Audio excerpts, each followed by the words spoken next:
Hi, I'm David with Portrait Displays, and in this video we're going to walk through using Calman Studio to calibrate the EIZO CG319X monitor. Let's get started. Let's launch Calman. With Calman launched, we're going to want to load our workflow. Let's come up to the Calman icon, hover down to Open Workflow Template, Display Specific, and choose AutoCal EIZO. This workflow has been specifically developed to calibrate not only the EIZO CG319X, but all of the EIZO monitors that Calman supports. On our start page here, you notice there's an option to select whether we want to work in SDR or HDR. We're going to select SDR for the purpose of this demonstration. What this does is set the calibration targets to an SDR setting so that we don't have to do so later. If you choose HDR, it'll set it to HDR targets. Let's press Next. On the next page, we're asked to set up our hardware. We're going to want to connect to a meter, a pattern source, and the display. Today we're using the C6 HDR 5000 colorimeter. So I'm going to press Find Meter, make sure all meters except those listed below are selected, and hit Search. Calman will auto-discover the C6 HDR 5000 and connect. We've now connected to Portrait Display's C6 HDR 5000, as you can see in the top right corner. And you'll also notice that there's a meter profile here loaded for the EIZO CG319X. Now, if you connected to the meter and the profile wasn't loaded, you want to click here and scroll down to the EIZO CG319X profile. Next, we're going to want to connect to our pattern source. Today, we're using the Portrait Display's G1 pattern generator. I'm going to press Find Source, select Portrait Displays under the manufacturer, select the G1, and you'll notice Calman has found this on the network. Let's click on the Portrait G1 and press Connect. We've now connected to our meter, we've connected to our pattern source, but we still have to connect to our EIZO display.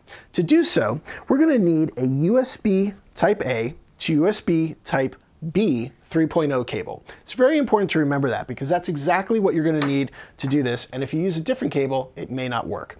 Let's plug the USB B section into the back of the EIZO, and we'll plug the USB A portion into our Calman computer. Now let's come back to Calman and press Find Display. We're going to select EIZO as the manufacturer. And notice under Model, we have the Color Edge Monitors 1D LUT and Color Edge Monitors 3D LUT. It's important to note that all of the monitors that Calman supports will do the 1D LUT calibration. And there are select monitors listed in the bottom right-hand corner of the workflow here that will also do a 3D LUT calibration. The EIZO CG319X actually supports both. But for the purpose of this demo, we're going to do a 1D LUT plus matrix. I think you're going to find the results come out pretty excellent. Let's choose 1D LUT and press Connect. In the top right-hand corner here, you'll notice we have Portrait Display's C6 HDR 5000. We've got the EIZO CG319X color profile on it. We now have the Portrait Display's G1 pattern generator, and we have the EIZO Color Edge monitor connected. You'll notice on the right side of the workflow that we suggest using the PC levels for the calibration process with the EIZO monitor. So I'm going to come over to the EIZO monitor and I'm going to change the levels to make sure we're in full range. You can certainly use this in the auto mode, but I'll press the menu button. Let's come over to Signal, and you'll see we're in limited at the moment. We're going to arrow down, change input range to full. Well, you can use the auto mode on the monitor. It's dependent on the generator that you're using and the monitor talking together and going into the right mode. Most of the time this works, but every now and then you'll find a combination where it doesn't work. For that purpose, I like to force the monitor when I'm able to into the mode that I plan to calibrate in. So I've got the EIZO monitor now in full range, and we'll make sure our generator's also in full range. To do so, let's come over here and open the settings panel. We have the color format in RGB.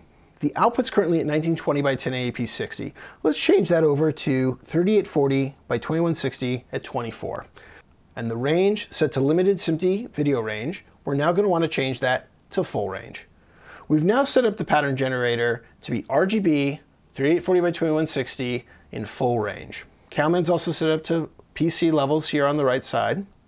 And we've got the workflow set to a 1D plus matrix. If you were going to use the EIZO in the 3D LUT mode, you're going to want to change this over here to 1D plus 3D. It actually changes the steps of the workflow to follow along with that process.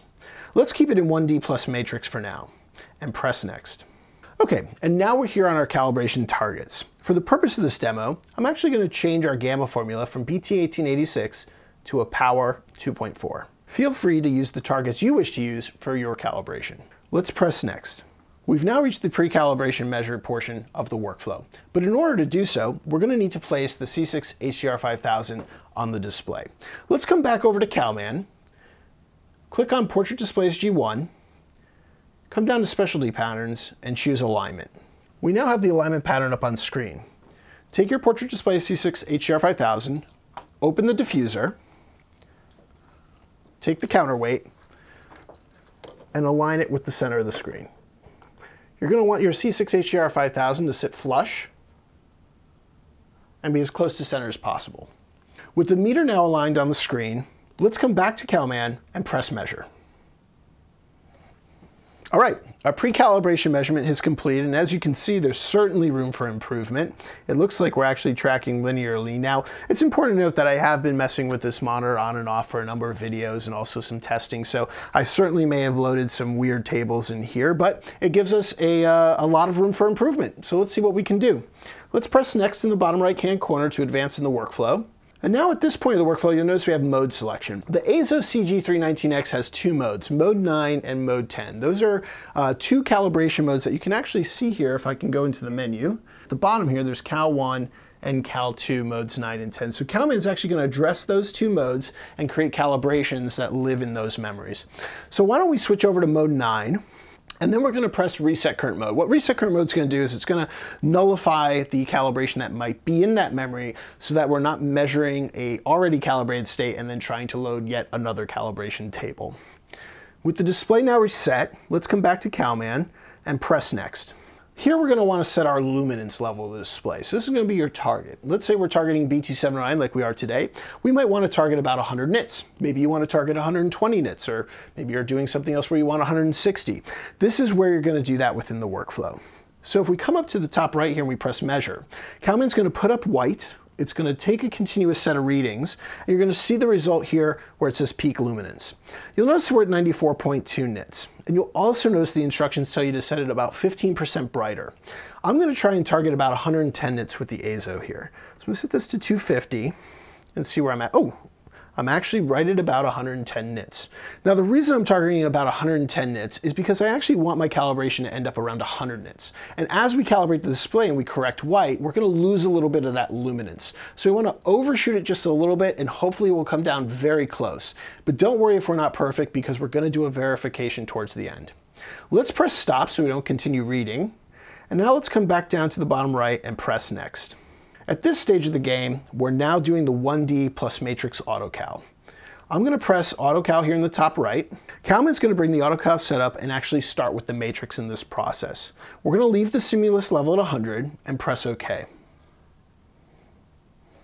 Okay, the autocal for the matrix is now completed. We're going to press OK. And now Calman's automatically going to prompt me to do the 1D LUT calibration. You'll notice here under active grayscale points, I can click the drop down and I have options here. I can do a 17 point, a 33 point, or a 65 point. For the purpose of this demonstration, let's do a 17 point to save some time and press OK. Now Calman's going to take the 17 point data set, make those measurements, and interpolate a LUT from that. Okay, our calibration is now completed. We're going to press OK, and let's press next.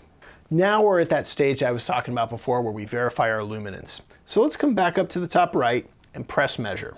Calman's now going to measure that luminance level, and we're going to see where we ended up. Looks like we ended up at about 102 nits. I'm actually going to come over here to the backlight, and you'll notice when I hover over the setting, there's a minus sign and a plus sign that show up. We can click the minus side to go down by 1 until we achieve our goal of 100 nits. So here we are at about 245, hitting 100.7 nits. I'm now going to press stop. Let's press next. And now we're at the point where we want to do a post-calibration measurement and see how well our calibration came out. Let's press measure. Okay, our post-calibration measurements have completed. It looks like our delta E 2000 numbers are fairly low here on the bottom right, as well as our color checker numbers here on the bottom left. Now again, we can come up to our display performance chart here at the top, and we can see those delta E numbers. Grayscale has an average of about 0.4.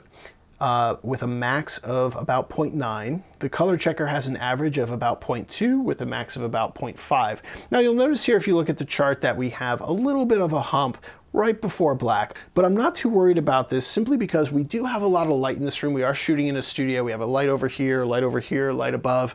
And so we are getting a little bit of contamination as we measure off the screen here. Now, if you find that you're in a controlled environment and you're still getting an error like this, I encourage you to go up to the next level of points. So we did a 17 point, that has 17 points of correction. If you go up to 33, you'll now be using 33 points of correction to calculate that 1D LUT, which should take care of that error. But again, if you look at the CIE chart here, everything's tracking really nice with a matrix and a 1D LUT. We can press next here in the bottom right. And now we're at the calibration complete page of our workflow. We have a couple options we can do here. We can restart, which will start the workflow over. We may want to calibrate that other memory here on the EIZO. We can save and view a report if we want to save our data, or perhaps give it to your customer for using Calman to calibrate for service. And we can also go over to additional validation, which will go through a color checker and a saturation sweeps. Why don't we take a few minutes and hit restart? Let's walk through the workflow as if we were going to calibrate for HDR. So I'm now back on the home page, and I'm going to click SDR and change this over to HDR to set my HDR targets. Let's press next in the bottom right. We've already got our hardware set up. We've connected to our meter, we've connected to our pattern source, and we've connected to our display. So now what we can do is we can press next and go over to our targets. So we have Rec 2020, ST28 4PQ curve with D65 as our color temperature. I'm going to leave that for the purpose of this demo. Let's come down to the bottom right and let's press next. Once again, we can start with a pre-calibration measure. I'm not going to do a pre-calibration measure for the purpose of this demo. I'm just going to press next because I want to go to my next mode. I'm going to go from mode 9 and switch over to mode 10. Now let's reset mode 10 to get it in the state ready for calibration. Now please keep in mind that the EIZO CG319X is only capable of about 350 nits. So Calman is going to be able to calibrate the EIZO, tracking the PQ curve into a hard clip. It makes it excellent if you want to do some mastering of HDR content up to that 350 nit limit. Let's come back to Calman and press next. At this stage, we want to set our luminance level. Because I'm doing HDR, I'm going to max the luminance out at 1023. With the luminance now up on the monitor, we're going to press next, and we're once again at our 1D plus matrix autocal. It's important to note that when calibrating for HDR with Calman, you're going to want to do that 1D plus matrix process. It's going to give you the best results when calibrating for PQ. Let's press autocal. And again, we're going to start with this matrix, stimulus level at 100. Let's press OK. Our matrix autocal is completed. Let's press OK, and Calman's going to automatically bring the autocal setup for the 1D LUT as it did before. Again, for the purpose of this demo, I'm going to keep this at 17 full levels, and we're going to press OK. All right, our autocal is now completed. Let's press OK. Let's come back down to the right-hand column and press next. Once again, we're on the Verify Luminance page. Now, because we're targeting HDR, we do want it the maximum amount of luminance, so I'm not going to change this here. I'm going to press next, and let's move on to our post-calibration measurement. We're now on the post-calibration measure page. Let's come back up to the top right corner and press measure and see how our calibration came out. Okay, as you can see, the post-calibration readings have completed, and the results look to be very good. You'll notice we still have this little hump near the bottom end. Again, that can be because of some of the ambient light. It can also be that the monitor doesn't quite hit a perfect black at 000. And because of that, PQ might be a little bit raised. But again, we've got a lot of light on. I don't want to put too much credence on that. As we come up the grayscale, you'll notice this little hump here in the middle. This is where the display hits the clip. Remember, PQ goes up to about 10,000 nits. This monitor only goes up to about 350 nits. So what we're seeing here is we're seeing it hit the clip. You can also see that here on the right side. It starts to hit the clip, and then it clips out the rest of the way. Our delta E's are pretty low here, and our color checker in BT 2020 is coming out excellent with that matrix. Once again, we can look at display performance. We've got a grayscale average of about 0.5. We've got a max of about 1.1. We've got a color checker average of about 0.3 with a max of about 0.55. We've now set up the EIZO CG319X for BT709 at 2.4 in memory 9, and we've set it up for BT 2020 with PQ in memory 10. If you'd like to switch between these, you're able to come back over to the EIZO, select the button here on the left to bring up your color space modes, and you can now switch between the two modes. We've also remembered that we set this up in full range. So if you're not working in full range, you'll want to come back to the monitor, bring up the menu, go to Signal, and set your input range to the range you wish to be in. Let's come back over to Calman and press next. We've now hit that calibration complete. If I'm using the monitor as simply a monitor or a display coming out of, let's say, a Blackmagic or an AJA card, or maybe a source such as an Apple TV, I've finished my calibration here on the EIZO. But if you're going to connect it to Mac OS or Windows, you may be connecting it to a color managed workflow. If so, we're going to want to make sure that the EIZO is optimized to work with that color managed workflow. Let's take a look at how we can optimize the EIZO to work with Mac OS. To get started, I'm going to disconnect my Portrait Display's G1 pattern generator, and I'm going to connect it to my Mac.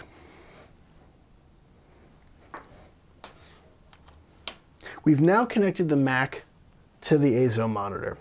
You may notice that the picture looks a little bit funky. That's because the monitor's in PQ mode and Mac OS is sending out an SDR signal. Let's come over to the EIZO, let's come back in the menu, and let's change it to 9. That's going to put it in the BT709 2.4 memory.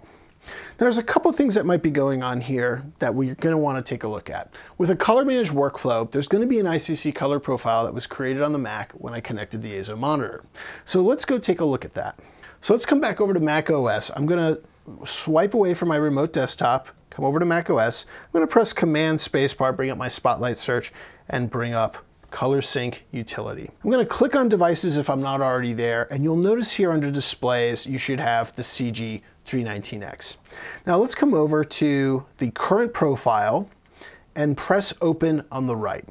This is going to tell you what your monitor that's connected to your Mac is using in terms of an ICC color profile. One of the most important things we're going to want to look at here is the endin, Apple Display Native Information. We're going to click on that. We'll notice here that we're seeing X and Y values that are actually not BT709. We're seeing 684, 313 on the red, green is at 212, 722, blue 149, Y054, and white at 313329 for D65. So this actually looks like it's wider than P3, not quite BT2020. It almost looks like the display is actually reporting its native information back to the Mac. So now if we come over here and we look at response curves on the right, we can also see that's reporting that set to a gamma 2.2 on red, green, and blue. So what this is telling me is Mac OS now believes that this monitor is in this color space that you see here in the color sync profile with an EOTF of 2.2. That leaves me two options. The first option is to calibrate the monitor to what we're seeing here in color sync. That way, anytime you plug into the monitor, whether you're on this Mac or another Mac, the ICC data is going to match what the calibration is. The other option we can do is we can use patterns and Calman to create an ICC profile that matches what we did here. So if I want to use patterns, I'm going to come back to my Mac and I'm going to go to Launchpad. I'm going to find patterns, launch it, and I'm going to come over here to the top left and create an ICC profile. So I'm going to come over to ICC Builder. And now I'm going to choose what I actually calibrate for. I calibrate for BT709 D65 with a gamma at 2.4. I'm going to choose my monitor for CG319X. I'm going to hit Save ICC. Okay, I've now saved that ICC to the CG319X on my Mac.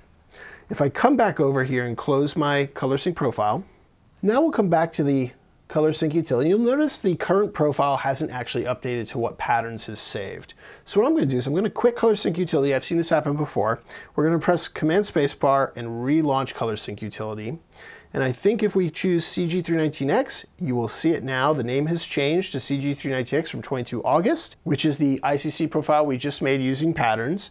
And if we open that, you'll now see the endin information we talked about. And as you'll notice, our phosphor values are set up for BT709. We have red at 640, 330, green at 300, 600, blue at 150, 60, and white at 313329, exactly what we would use for sRGB/BT709.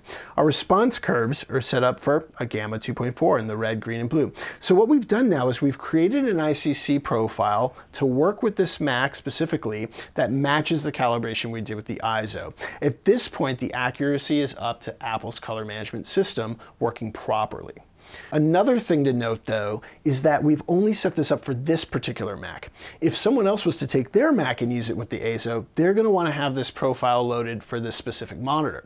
If you don't want to have to do that, I would encourage you to look at the ICC profile like we did earlier in this video, find the data that's created when you plug into the EIZO, and calibrate to that specific target. Then no matter who plugs into the EIZO, the ICC profile is going to be created with that same data and they'll be ready to go. Now, what if you're using Windows? Well, you'll still want to use an ICC color profile that matches the calibration you did on your EIZO. So if you're using a BT709 at 2.4 calibration, you'll want a BT709 at 2.4 profile that you install into the Windows OS. And coincidentally, you'll also want to use the same native information that the EIZO told the Mac with Windows if you're trying to calibrate for a Windows OS. We hope that you enjoyed this video. We'll see you on the next one.